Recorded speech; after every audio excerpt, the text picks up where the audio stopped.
Lagos. Welcome to the show, proper. How are you doing today, sir? What's the name and where are you calling from? My name is Shola. I'm calling from Tollgate. He's calling all the way from Tollgate. Tollgate in Lagos or Tollgate in Ibadan? The one in between. Amazing, amazing. All right, Shola, welcome to the show, proper. This is Soccer Lounge, where we have fun on the show. We discuss football. We have a debate. We have a flip card, and you have the chance to make your point on the show. So we have so much to do quickly within the short period of time. Now, quickly, let's head straight into action. Shola, let me ask you, what club do you support?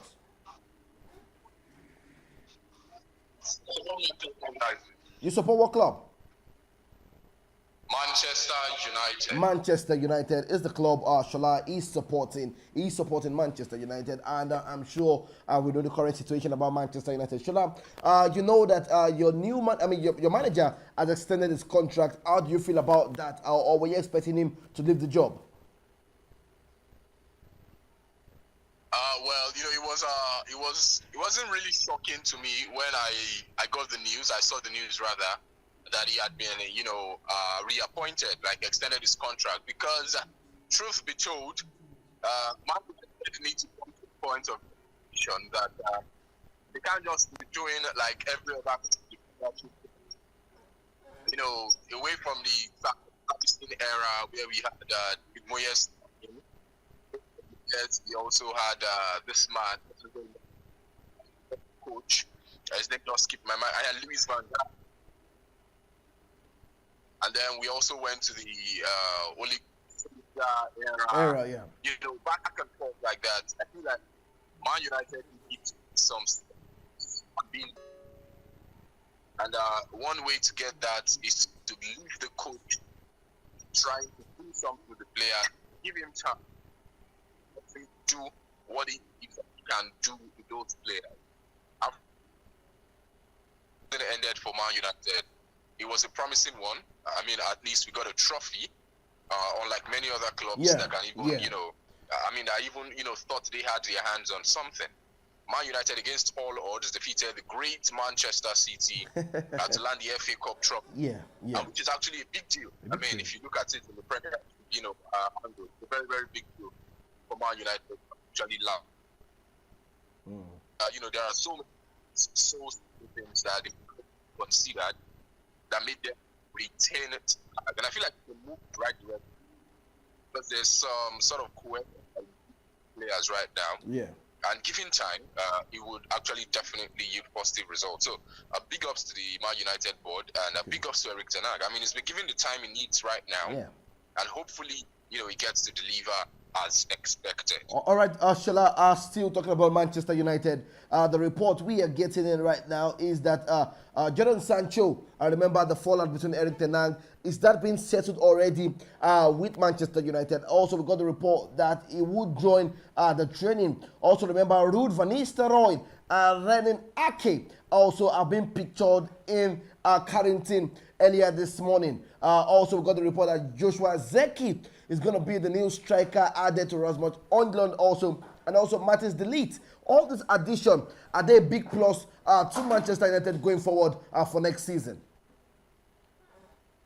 Definitely. I mean, from the caliber of just from the name already, you can feel some excitement and euphoria, being added to the dressing room. And truth be told, I feel like leaving Ten Hag was the right call, because imagine bringing this, this caliber of players with a new coach entirely. It's going to be a very, very dicey and a total overhauling of the system. But then you have a manager who has a system in play, and now he knows what it needs for his system to work. Bringing in the likes of Matt de Ligt, we have the likes of Ruben coming in the management, center, and then bolstering up the attack, bolstering up the field. That can be done and should be done by a coach that has a system today. And Man United have that impression of Erik ten Hag. So for these players, fantastic. I love the fact that Rasmus Højlund has been given, a bit of competition up front there now. Inside Marcus Rashford, so that they can just get their game. That's what Man United needs. You need players to always be reminded that they are not indispensable. And the likes of Jadon Sancho as well, players like that need to know that you need to put in the work if you want to get play time. This is Man United, and Man United is a big name club. Man United, I mean, merely the fact and the idea that you are linked to getting signed for the club puts pressure on you as a player. Don't talk of you wearing the shirt and having the responsibility to deliver for the club. So it's a very, very huge and Herculean task, and I feel like these players under the management of Ten Hag, who has been given more time right now, would be able to actually deliver. Like they should. All right. The 007, before we continue, remember, like I said, Soccer Lounge, this is where we talk football with the sporting family, and also we have the chance to also make point on the show. So I want to ask you, 007, are you ready to make points? Yeah. All right, okay, so quickly, let's dive straight into it.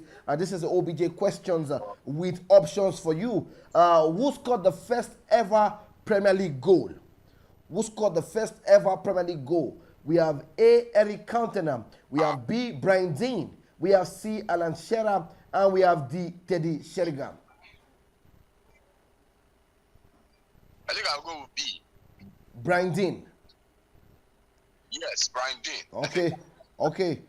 You have made your point. You have made your point right there. Brian Dean is that correct point for you. You have made your point. Now, quickly, I'm still asking you before we go straight into more boiling topics. Who were the first club to win the Premier League title in 1992-1993 season? Arsenal, Blackburn, Manchester City, Manchester United. That will be Blackburn. Blackburn. You have not made your point. The answer is the club you support, Manchester United. Yeah, Manchester United. All right, the last question before we dive in, because we still have the club-based question for you quickly. There are 6 ever-present Premier League clubs who have never been relegated. Which of these is not on that list I'm about to mention? We have Chelsea, Everton, Manchester City, Spurs. Chelsea, Manchester City, Spurs. Everton. Please take the question again. There are 6 ever-present Premier League clubs who have never been relegated. Which of these is not on that list? Chelsea, Everton, Man City, Spurs. I think that would be Spurs. Spurs. You have not made your point. The answer is Manchester City. Manchester City. Oh wow. All right, quickly, at the 007, remember the European competition is still very much ongoing, and right now we are at the semi-final stage. So I want to ask you, Spain, England. Yeah. Where are you backing? And also, let's look at Netherlands against the opposition side. Spain versus England, for me, it's going to be Spain all the way. I mean, Spain have shown in this competition that they are the most lethal team, and the most the team that has the most attacking prowess and has more attacking threat than any other side in the competition. I mean, they have the youngest squad overall, if you look at the average age of players in their squad, but then they've managed to actually pose a threat to each and every team that they have faced in the competition. And I feel like, for me, it's going to be a walk in the park for them against England, who on the other hand have just been struggling and managing to get through to the next round since the beginning of the competition. So for me, I'm going to pick Spain all the way. And then for Netherlands, Netherlands are going to be taking on, what's their name now? The Portugal. Please remind me. I didn't get you. France. Netherlands will be taking on who in the semi-finals? Okay, we have Spain against France, and we have England against Netherlands. Hello. Yeah, we have Spain against France. Can you hear me? Hello, can you hear me? Hello, can you hear me? All right, yes, sir. I'm sure that must be the network of the 007 Shola right there. Was trying to get the signal through right there with Shola, and I'm sure it's going to call back quickly just to achieve that. Let me let you know that also we would be on check right there to give you updates in the world of football. Yes, we have Shola back on call. Hello, sir. Can you hear us? So now, much better. All right. We have Spain against France, England against Netherlands. The network is terrible, man. Netherlands again. Yeah, we have Spain against France, England against Netherlands. Yes, okay, yeah. Spain against France. Spain against France for me, it's going to be Spain. Spain all the way. I mean, France have in this competition so far, as they are yet to see the goal of the been having lots of own goal and playing the goals and then the penalty shootout. So for me, France do not have any threats up front. Kylian Mbappe was supposed to be their threat. Got injured, and since then his form has dropped like completely. And I feel like Spain, on the other hand, look more thirsty. They look like they want it more than any other country. So for me, it's gonna be Spain all the way against, against France. But for England against the Netherlands, it's a very dicey game because the Netherlands, on the other, picking up their form because we are having Cody Gakpo, score back-to-back goals. I mean, he's on 4 goals right now. Yes, he is. The top goal scorer right yes, there. Yes, he's the top goal scorer. For England, on the other hand, it's more like hand to get the result. Just play as much as you can with some stroke of luck, to just manage to get to the next round, on and on like that. But then, there is only how far luck can help in times like this, because you need the results. We could see what Netherlands did in their last match. They had to come back from a goal down. Yes, it did. They proved to the world why they are in the army, and I feel like they are more hungry as well than the English champions.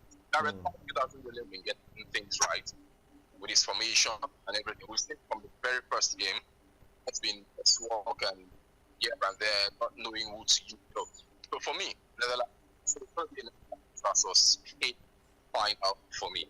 Okay, it's going to be a Netherlands versus Spain final for the 007, giving us his quick prediction on that we're talking sport with the 007, calling all the way from Tollgate right there. And also, he's playing for point right there on the show also. Now, quickly, 007, let's dive away from the European competition and let's come to Copa America. Brazil have not done so well. We have not seen their flair since the days of Ronaldinho, Ronaldo, Roberto Carlos. We have not seen that flair of the Brazilian side. What is the current situation? What's happening? Is it the coach? Is it the players? Because Hendrick, that young man, came out saying, Rodrigo, Vinicius Jr., and also Eder Militao all finished their whole season with the Champions League, and they came 6 days into the competition training under the sun. Is that an excuse for why we have not seen the best of Brazil? I remember they just had just 3 points, and they drew the next 2 games and also lost against Uruguay on sport kick. What is the current situation of the Brazil squad? Well, if you ask me about the Brazil squad, I would say that the problem of Brazil as a generation now, there seems to be some sort of country. There seems to be some sort of threat from the previous generations who have made strides in the in the football world. In England, where we have their top stars, they were coming together with the boys right there in England, getting involved in the football, talk about them, gassing them up in the point that we have the point of saying that it's the English that makes the boys look good. But for the Brazil side, who actually are a footballing nation, we do not have that sort of a symphony, between the likes of Ronaldinho, Robinho, Kaká, De Lima, Ronaldo, Adriano, all those big guns of football, Juninho, we had so many football stars right there. See Roberto Carlos, begin to mention all of them, Edmilson, down to, their forward line. It's it's more like when they are done with their football, they just, it's bad. You don't get involved anymore. We know that Brazil, except very few of them, have this problem of discipline. I'm with you. And it's really affected their football. And, to see the likes of Rodrigo, Alina, the likes of Richarlison, Vinicius, I see them put down well. Now, football has sort of left Brazil in the sense of, we can say it's in their blood, but then when Brazil is playing football, everybody wants to watch. Everybody's excited to see them play. Everybody wants to watch football play out. But now, it's more like they'll be, nobody's really bothered about watching Brazil's football. And South Africa as well, it just stems down to performance. If you want to depend on individual brilliance, you would expect a certain vicious, deliver on the pitch and do his thing and all that. But then the cohesive team, it's sort of missing. I feel like the Brazil national team need to do more than a start. They need to form some sort of symphony, create a sort of Western allowance. That off the pitch, friends, we get like, belong to a community because really dig deep into the Brazil national squad. The only time they get to meet, oftentimes, they play far and wide. I feel like the Brazil national team is one of those countries that has a lot of players scattered far and wide. Hardly would you find maybe one or two home-based players in the Brazil national team. Everybody's coming. This one is coming from Spain, England, USA. Scattered all of. There is no sense of symphony between three. Yeah. Compared to other schools, look at for instance, the players playing in the Premier League still see themselves week in, week out, and for me, the Brazil national team, they have a lot of work that we need to put in right. So the reason why, so you're saying that Ronaldinho was right to make such statements? Definitely, man. Definitely. I mean, there was every iota of truth in the statement he made. All right, quickly, we're going straight into compare and contrast. We're going straight into compare and contrast quickly before you head out here. Before you head out quickly, Shala, before you head out, compare and contrast before the game show. Let me ask you, between Jude Bellingham and Vinicius Jr., what do you think is still more visible for the Ballon d'Or? I'll definitely go for Jude Bellingham. Okay. Definitely Jude Bellingham. Also, quickly, let me ask you straight into the club-based question because you're about to make your point right now. When was Manchester United formed? What year? What did you say, man? What year was Manchester United formed? What year?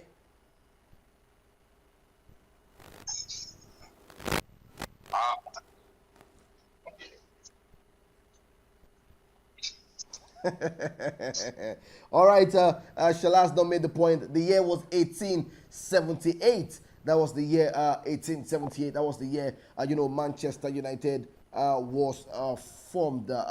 Yes, sir, we lost that call on 007, but before it calls back again, let me bring update to you round the clock in the world of transfer. Not leaving you aside this beautiful game of football. Like I said, also you can be part of the show by just following us on all our social media platforms and joining us across. Now, let me let you know that Ruud van Nistelrooy, and Renan Ake were both pictured in the same car arriving at Carrington earlier this morning. And also, we got the report that Jadon Sancho also is going to be part of the preseason squad with Manchester United. Also, still giving from the stable of Manchester United is that Mason Greenwood is set to move down to Olympique Marseille right there in France. He wants that move, but Manchester United, they want to make that document very much available on the table for a loan deal and obligation to buy, but there's still a clause Manchester United wants to inject in that document, going forward. Also, we have the report that Manchester United have given green light from both Joshua Zeki and Martins Delete to join the club. Remember, both players have spoken to Eric Ten Hag with Manchester United, now ready to advance on club side in the coming days. Those are the reports we are getting from Joshua Zeki and also Martins Delete. Also giving you update from the European competition is that France against Spain are going to do battle right there at the European competition in Germany. A big game to look forward to, and the game is going to come through right there at the stadium, Allianz Arena, Munich. A 60,000 packed stadium right there for these two nations. Remember, Danny Cavanja is not going to play in the semi-final stage because he's being booked already with a red card. And also, we have Leo Monday, also the defender with the yellow card, and also Pedri, also with the knee injury. For France, we have all players in check for that game at the Allianz Arena right here in Munich. Also looking at the head-to-head battle between these two teams, it's been all wins for Spain, and also 3 wins and 2 draws for the team called France right there. So big game to look forward to between these two sides. So I'm going to ask you, which team are you going for? Remember, the last time these two teams faced was in the year 2021, and France went on to win that game 2-1. Also, the year 2017, France against Spain. Spain had the advantage, 2-0 right there. Also, France are still leading in the year 2014. So big games to look forward to between Spain and France right there at the Allianz Arena right there in Munich, Germany. Also, the sporting family, let me let you know that Brazil are also out of the Copa America. They lost on spot kick to Uruguay. So goodbye to Brazil, and continue journey for the Uruguayan side right there in the Copa America. We're going to say Messi side Argentina. Yes, Argentina are going to take on the side called Canada. Yes, Argentina against Canada right there for the Copa America right there in USA. Still giving you updates right there in the world of Copa America. Uruguay are going to face Colombia right there in the Copa America. So we have so much to look forward to in this game at the Copa America. Also big games coming up. The sporting family, I'm about to bring the show to a close, but before I do that, you can also be a part of this show by joining us live every day on Facebook, on TikTok, on YouTube. Follow, like, share, and subscribe. We have beautiful content for you right here to watch and stay glued to your seat. Like I said, you can also be part of this show. We've had calls from Ekiti, we've had calls from Lagos, we've had calls from Abuja, we've had calls from Ibadan. You can be part of the show and also enjoy by just calling us right here, or you can tell us, I want to be part of the show. How do I reach out to Soccer Master and also Radio Paparazzi? It's easy. We'll drop the numbers for you, then you can call and set a time for you. You can join us. Remember, like I said, the Soccer Lounge on Soccer Master. You can make your points. You can also join the debate. You can also compare and contrast, and also you can do the flip card right here on Soccer Lounge, brought to you by Soccer Master. I remain the voice of the Radio Paparazzi. I want you to make sure you stay very much connected. Do not go anywhere. Bye for now.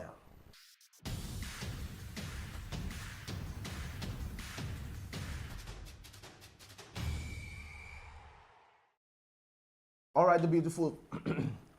All right, sporting family, welcome to another beautiful edition on Soccer Lounge, brought to you by Soccer Master, for the love and knowledge of the round letter game football, where sporting family has the chance to call in and we talk sport, also where they make points on the show, and also where we have the flip card, we have compare and contrast, and we have the debate right here on Soccer Lounge. Yes, we have the caller already ready to go and discuss. Welcome to the show, proper. How are you doing today, sir? What's the name and where are you calling from? My name is Shola. I'm calling from Tollgate. He's calling all the way from Tollgate. Tollgate in Lagos or Tollgate in Ibadan? One in between. Amazing. All right, Shola, welcome to the show, proper. This is Soccer Lounge, where we have fun on the show. We discuss football. We have a debate. We have a flip card. And you have the chance to make your point on the show. So we have so much to do quickly within the short period of time. Now, quickly, let's head straight into action. Shala, let me ask you, what club do you support?